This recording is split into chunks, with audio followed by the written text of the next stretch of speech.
Et il est venu de nuit. Il a aussi planté. Dieu a planté. Lui aussi a planté. Mais quand ça commence à pousser, les feuilles se ressemblent. C'est difficile de ne pas de voir que ça s'est livré. Parce qu'il s'est ressemblé. C'est quelqu'un qui a évolué avec vous. Qui a prié avec vous. Vous avez été formés ensemble. Mais lorsque le fruit commence à sortir, la Bible dit, c'est par leurs fruits que vous les reconnaîtrez. Par leurs feuilles, vous êtes presque pareil. Vous êtes presque pareil. Vous priez. Vous lisez Paul. Vous lisez Jacques. Mais quand le fruit commence à sortir, on voit que ça c'est différent de ce que le maître a planté. Ça c'est la semence de l'ennemi. Et l'ennemi est là pour empêcher la croissance des livrés. Amen. Livret occupe de la place. Il commence même à étouffer le blé.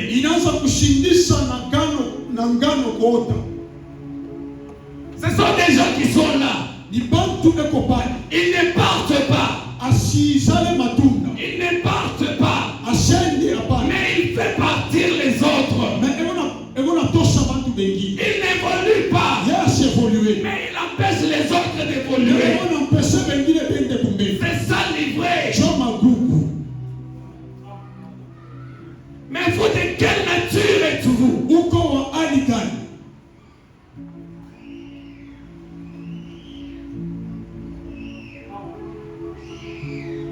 Écoutez ce que dit le verset 34.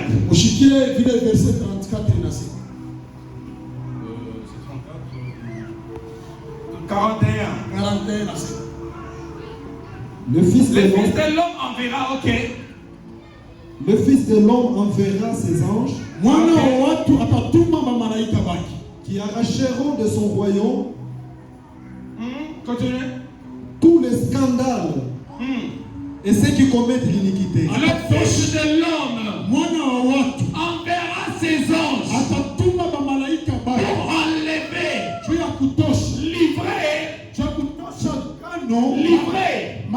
livrer. C'est comme le scandale. Quelqu'un qui ne fait que le scandale. Quelqu'un qui vous empêche d'évoluer. Mais Dieu enverra ses anges qui viendront dans son royaume enlever le scandale.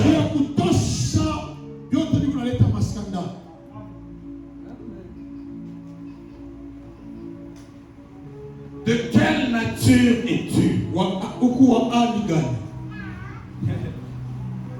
Jean 1 nous dit comment? Jean 10 nous dit comment? Jean chapitre 10, verset 1. Jean chapitre 10, le premier verset.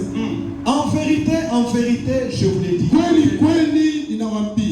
Celui qui n'entre pas par la porte dans la bergerie,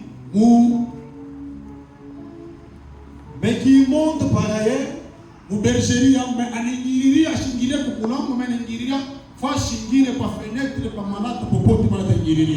est un voleur et un brigand. C'est un voleur et un brigand. Amen. La Bible parle de l'enclos. C'est-à-dire que c'était comme il y avait une entrée ici. Et ici il y avait de brebis. Amen. Amen. C'est-à-dire que vous avez une brebis de cette taille. L'enclos n'est pas une maison. C'est comme une clôture. C'est une clôture qui est construite pour empêcher aux brebis de s'éparpiller. Amen. Amen. C'est-à-dire que si vous avez la brebis de cette taille, on met l'enclos même ici. Et le berger dormait à l'entrée de l'enclos. De sorte que les voleurs, quand ils viennent, qu'ils ne puissent pas prendre la brebis. Amen. Amen. Vous allez continuer ce passage à la maison. Hein? Mais écoutez ce que dit la Bible. Le voleur vient la nuit. Celui-ci, on ne dit pas que c'est un ennemi. Mais c'est un voleur. Il vient la nuit. Et il faisait comment? Pour ne pas sauter dans l'enclos. Si la brebis fait du bruit, le berger va se réveiller et taper les voleurs.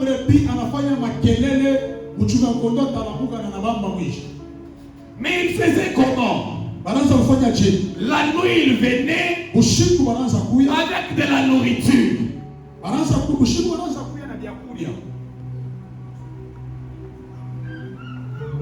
Le voleur vient la nuit avec la nourriture pour donner à la brebis, pour que la brebis sorte de l'enclos, qu'il prenne la brebis et qu'il aille avec.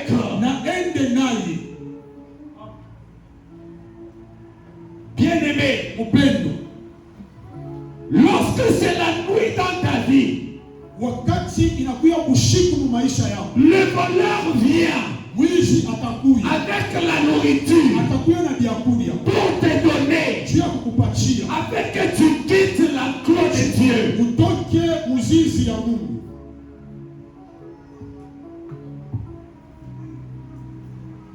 La nuit, c'est lorsque tu traverses des moments difficiles.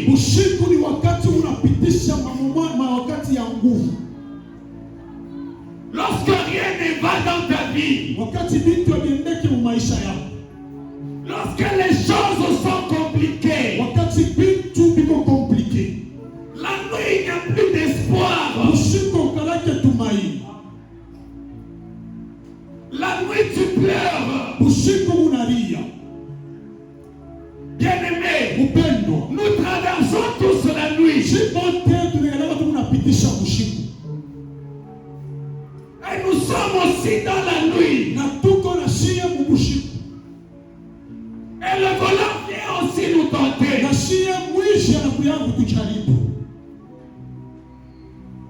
Je cherche un travail. Le voleur dans la nuit, il vient avec un travail.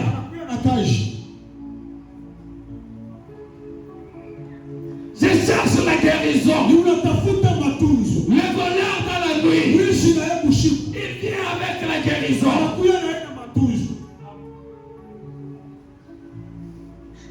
Je cherche un enfant. Le voleur dans la nuit, il vient avec les enfants de proposer. Mais moi je sais que c'est la nuit dans ma vie. Et peu importe la durée de la nuit, ce dont je suis certain, la nuit ne régnera pas toujours. Même si c'est 1 heure, c'est 23 heures, c'est 2 heures, je suis certain que le soleil finira par apparaître dans ma vie.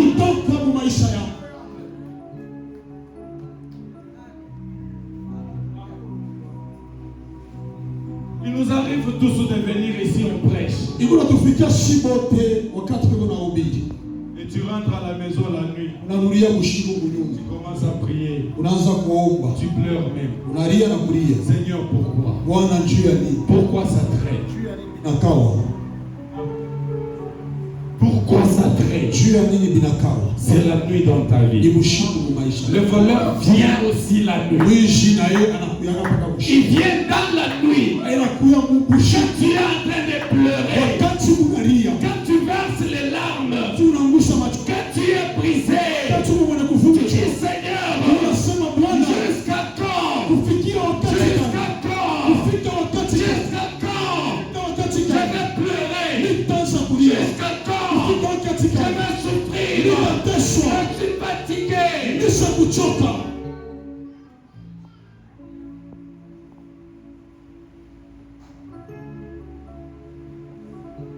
Il vient aussi la nuit. Na yeye unakuya bushiku.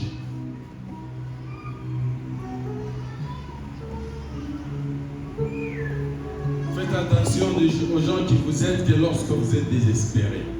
Ufanye attention wakati na bantu beko na mipenda, beko na misaidia wakati hamuna na tumaini. Le voleur vient dans la nuit. Mwizi anakuyaka mu bushiku. Mais le plus dangereux, Mais ule anakuya dangereux sana. ce n'est pas le voleur, Haina mwishi, ce n'est pas l'ennemi, haina adui. c'est Caïn. Inakuya ni Kaina.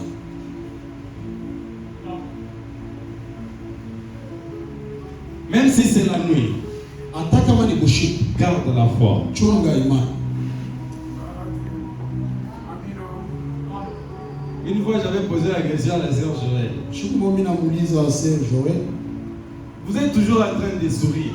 huko paka na cheka, Vous êtes toujours joyeuse. huko paka wa furaha. C'est-à-dire que vous n'avez pas de problème. Hauna na mambo. Même quand tu as des problèmes, Hata kama una mambo, garde la foi. chunga imani. Tu dois savoir une chose. Unapaswa kujua Le kitu kimoja. soleil Jua finira par apparaître. itatoka paka.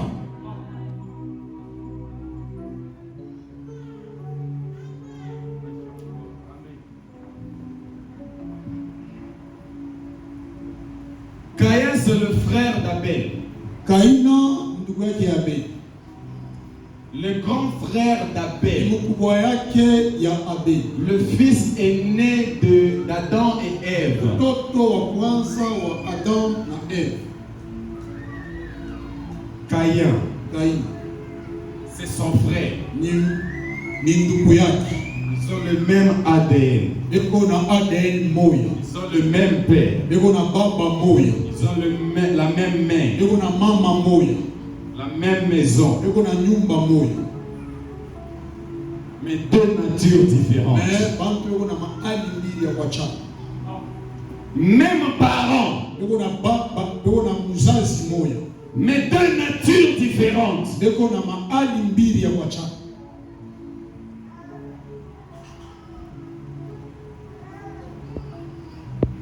Attention avec Caïn. Attention na Kaina. L'ennemi peut être converti. Enemi anaweza kugeuka. Mais l'ivraie ne change pas de nature. Na ivre hali yayo haitageuka. Caïn ne change pas de nature. Na Kaina ashita changer hali yake. Un Jean est en train de dire Yohana wa kwanza unasema. et que Caïn était du diable. Unasema Kaina alikuwa wa shetani. Ce n'est pas par rapport à la biologie. Haina par rapport ya kuzalika C'était par rapport à l'identité par de rapport Caïn. ya hali ya Kaina. C'est le fils aîné du Ni diable. mtoto wa kwanza wa shetani. Par rapport à la nature, Kufuatana na hali, par rapport au caractère, kufuatana na matendo.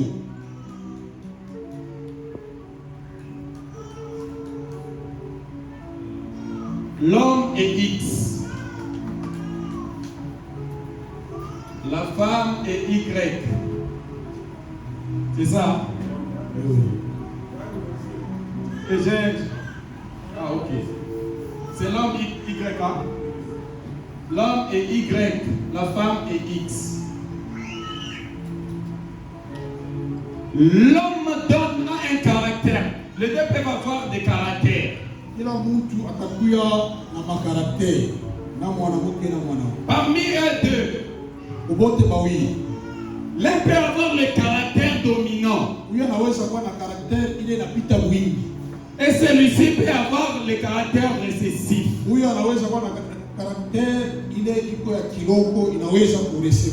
Tout comme celle-ci peut avoir le caractère dominant et celui-ci le caractère récessif.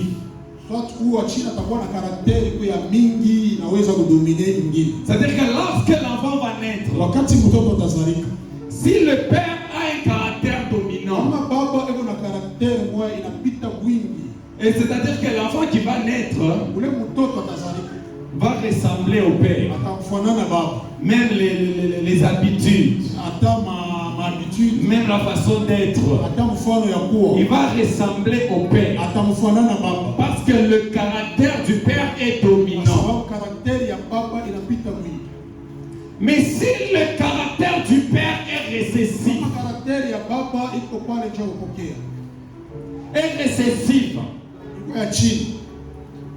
le caractère de la mère est dominant. L'enfant qui va naître, les caractères du père seront quasi inexistants. Parce que c'est le caractère de la mère qui domine dans l'enfant. Lors de la Renaissance, le caractère du père est toujours dominant. Mais votre caractère doit être récessif. Pour que lorsque la parole de Dieu va arriver, lorsque tu seras né de nouveau, que tu puisses ressembler à Jésus. Mais si ton caractère est dominant, et que le caractère de Dieu n'arrive pas à dominer ton caractère, c'est ton caractère qui va couvrir le caractère de Dieu. Et dans la Renaissance, on va parler de l'hybride. L'hybride, c'est ce qui n'est pas dans la norme.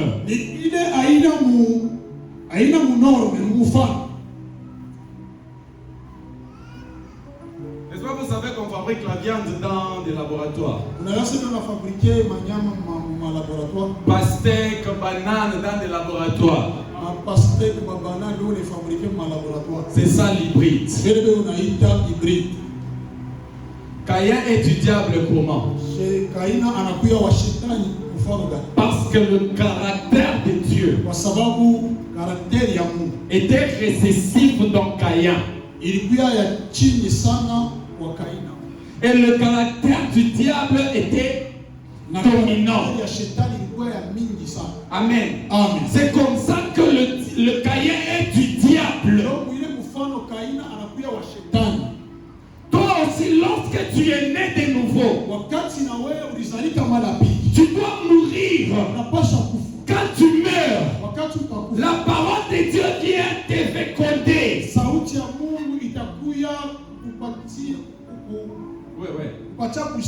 Voilà. Et tu auras le caractère de Dieu. Mais Caïn, lui, il a le caractère du diable en lui.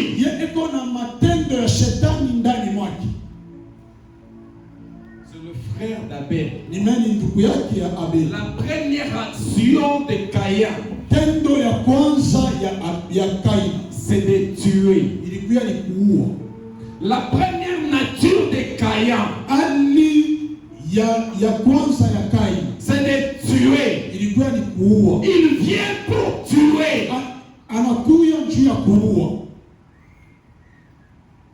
C'est ton frère. Amen. Vous êtes nés de nouveau ensemble. Vous avez commencé à prêcher ensemble. Mais anakuya Kaina. Toi tu es Abel. Na wewe unakuya Abel. Le Caïn est là que pour tuer. Kaina eko pale juu ya kuua. Caïn est du diable. Na Kaina eko wa shetani. Il tue le ministère. Eko na uwa mahuduma. Il tue l'onction. Eko na uwa mawepo. Il tue la puissance du Saint-Esprit en Eko toi. na uwa uwezo wa Roho Mtakatifu ndani mwako. Et si tu ne te retires pas de Caïn, Na kama hautoke Kaina, tu vas t'éloigner de l'enclos de Dieu. na utenda mbali na zizi ya Mungu.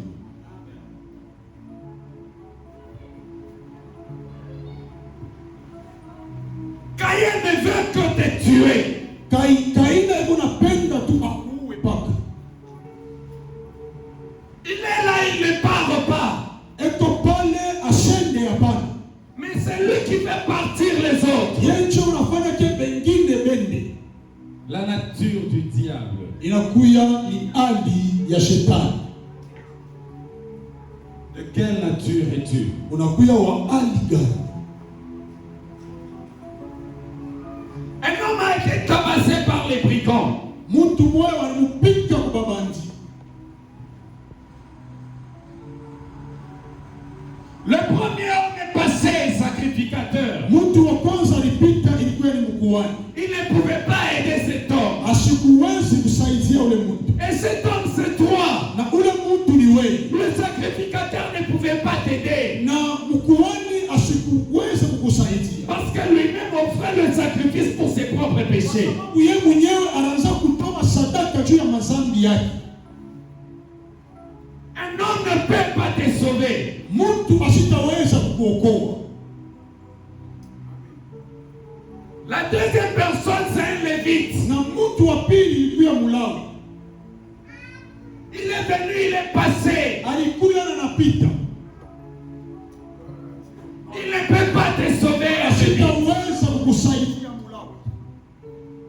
Mais un homme est venu. Na mtu mmoja anakuya. Un étranger. Mtu mgeni. Il a trouvé un homme Anapata mtu. tabassé, Anaweza kumupika. agonisant. Asa kupika delimo. Il a pris. Anamubeba. Il a mis sur son arme. Anaweka yulu ya Il est agwa. parti l'amener chez l'hôtelier. Anaenda kumpeleka kwa munganga. L'hôtelier aujourd'hui. Ule munganga leo. L'hôtelier aujourd'hui. Munganga leo. Ou l'hôtel aujourd'hui. Wala hospitali leo. C'est l'église. Inakuwa ni kanisa. Celui qui était tabassé. Ule alipigwa C'est vous. ni wewe. Et Jésus est Na venu. Yesu anakuja. De nulle part. Anatokea vazi ya kwa L'homme yeye. ne pouvait pas te sauver. Mungu asikuwezi kusaidia. L'homme ne pouvait pas te guérir. Mungu asikuwezi kukutunza. L'homme ne pouvait pas te donner. Mungu asikufanye patia. Ils t'ont abandonné. Waliweza kukwacha. Ils t'ont laissé. Waliweza kukwacha. Ils ont cru que tu n'évolueras pas. Walisema kia utaendelea. Mais Jésus est venu. Na Yesu anakuja. Lorsque tu étais abandonné, Wakati walikuwa wanaweza kukutupa. il t'a ramassé. Anakulokota. Il t'a mis sur son âme. Anakota yule mpunda Son wake. âme, c'est la parole. Mpunda wake ni sauti Son yake. âme, c'est son ministre. Mpunda wake inakuya ni matumishi yake. Il t'a amené à l'église. Anakuleta kukanisa. Arrivé à l'église, Kufika kukanisa. il t'a laissé dans le temple. Anatocha muwekano. Il a laissé à l'hôtelier Anatocha kwa hospitali. l'argent Anacha makuta. pour guérir cet homme. Juu ya kutunza yule. L'hôtelier, Ile hospitali c'est l'hôtelier. ni hospitali. L'hôtelier, Ile hoteli munganga c'est le pasteur. ni pasteur. C'est le docteur. Inakuwa ni anakuwa ni C'est daktari. l'apôtre. Inakuwa ni C'est apotre. l'évangéliste. Inakuwa ni Ce mwinjilisti. sont les prédicateurs. Inakuwa ni mahubiri. Les conducteurs. Inakuwa ni viongozi. Dieu leur a donné Mungu aliwapatia pouvoir uwezo de te ya guérir, kuweza kukutunza, de te ya guérir, kuweza kukutunza, de proclamer, ya kuweza kukuponya, proclamer. ya kuweza kusema Dis à personne. amen. Je parle à une personne. Niko nasema na mtu mmoja Je leo. parle à une personne. Niko nasema na mtu mmoja Je leo. parle à une Niko personne. nasema na mtu mmoja La leo. difficulté que tu as Tabu ile kona ne va pas persister. haitaweza Ne kudumu, va pas persister. haitaweza kudumu. Le problème que tu as tabu ile uko nayo leo, Mungu anasema leo, Mungu anasema sawa sawa, ule alichakula leo, Mungu anasema mambo yako inapata kwisha, ipatie mwekani, patia mwekani. Yesu alikuokopa, Yesu alikubeba wakati walikuwa walishakutupa, wakati ulikuwa umeshakufa, wakati unaanza kufa, alikubeba, anaenda na wewe, anakupeleka mwekani, kusudi mwekani, upate matunzo, upate kuya, upate kazi, upate ndoa, upate watoto, upate wote bila Yesaya. Mpendwa, Mungu anatueleza, Mungu anatueleza uko mu hospitali, uko mwekani, uko mwekani. Huyu mtu aliacha mwekani na pesa sio kutunza huyu mgonjwa, arenda anasema nitakuya sura kubeba huyu mtu na arenda mule mumilele juu nitaishia anapasa nikupata pale. Acha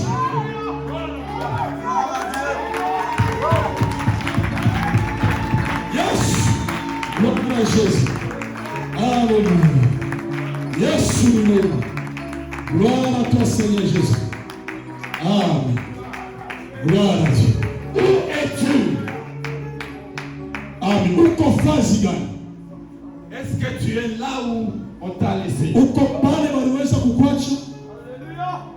Est-ce que tu es là où on t'a laissé? Uko pale waliweza kukuacha? Il viendra te prendre atakuja kukubeba là où il t'a laissé, pale aliweza kukuacha, dans les mains de la personne qui t'a laissé. Mikono ya ule mtu alikuacha. Donc il viendra. Wakati atakuja. S'il t'a laissé chez Pasteur Katou, kama alikuacha kwa Pasteur Katou, il viendra te chercher. Atakuja kukutafuta Chez Pasteur Katou. kwa Pasteur Katou. Si tu n'es pas là, tu vas manquer. Utapusha. Tu vas manquer. Utapusha. S'il est venu te laisser à Eden, kama alikuacha kwa Eden, c'est à Eden qu'il viendra te chercher. S'il est venu te chercher, kama alikuwa kukutafuta, et que tu n'es pas là, harunapo, tu vas rester. utabakia.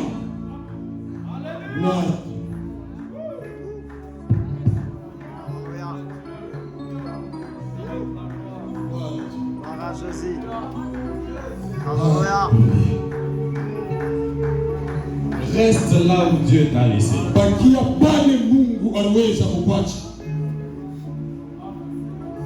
Gloire à Dieu. Et faites attention à Caïn.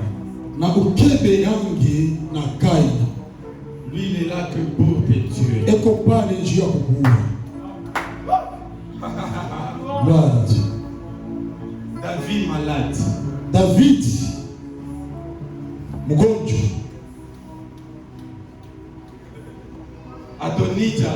Adonija sacrificateur.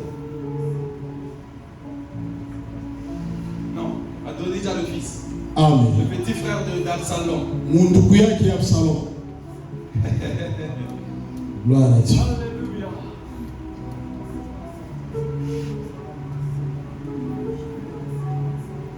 Il a profité parce que David était malade. Aliweza kuprofite juu Daudi alikuwa mgonjwa. Il a convaincu d'autres sacrificateurs. Anaconvaincre bakuani bengine bamingi. Ils sont venus à ses côtés. Banakuya pembeni yake. Et ils l'ont soutenu. Banaweza banamsoutenir. Et il s'est autoproclamé roi. Na anajiautoproclame mfalme.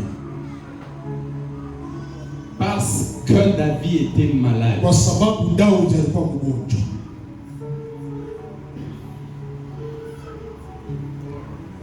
David avait déjà promis. Daudi alikuwa alishakula kaka deja. C'est Salomon qui va le remplacer. Ni Salomon anaweza kumremplacer.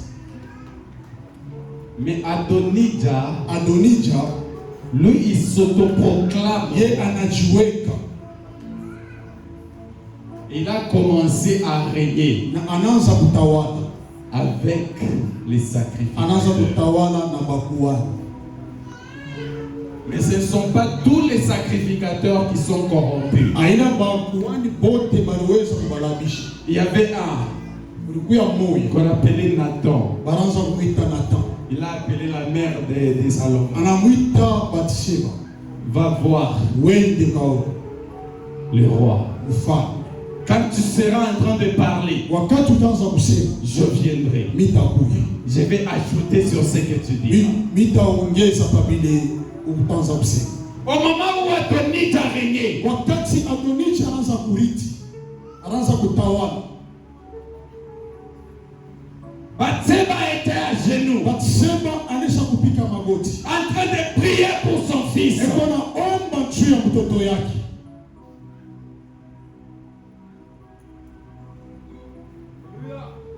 Bathsheba, c'est la mère de Salomon. Bathsheba ni mama yake ya Salomo. Et aujourd'hui, Bathsheba, c'est l'église. Leo Bathsheba ni kanisa. Son fils, ce sont les fidèles. Mtoto yake inakuya ni mafidele. L'église intercède pour vous. Leo eglise iko naomba juu yenu. Adonija est en train de régner, papa. Adonija eko na tawala. Il va venir nous tuer. Atakuya kutuua.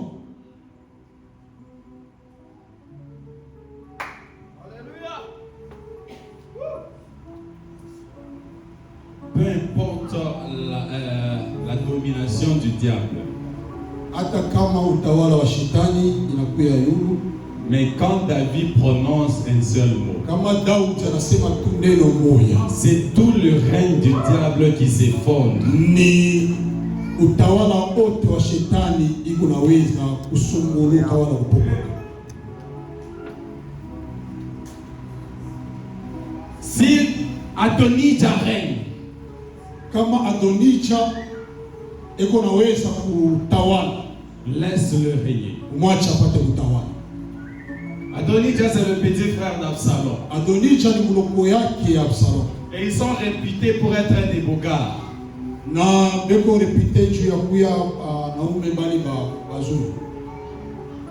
Ils étaient beaux de figure. Balikuya bazuri kuhusu. Ne te laisse pas attirer par ce qui est visible. Hapana kuya atire kwa vile biko naonekana. Reste attiré par la promesse de Dieu. Kuya atire kupitia malako ya Mungu. Adonija est beau. Adonija nzuri. Il a les sacrificateurs à ses côtés. Eko na bakuhani pembeni yake. Mais il n'a pas l'alliance de Dieu. Ana na agano ya Mungu. Il n'a pas la promesse de Ana Dieu. na malako ya Mungu.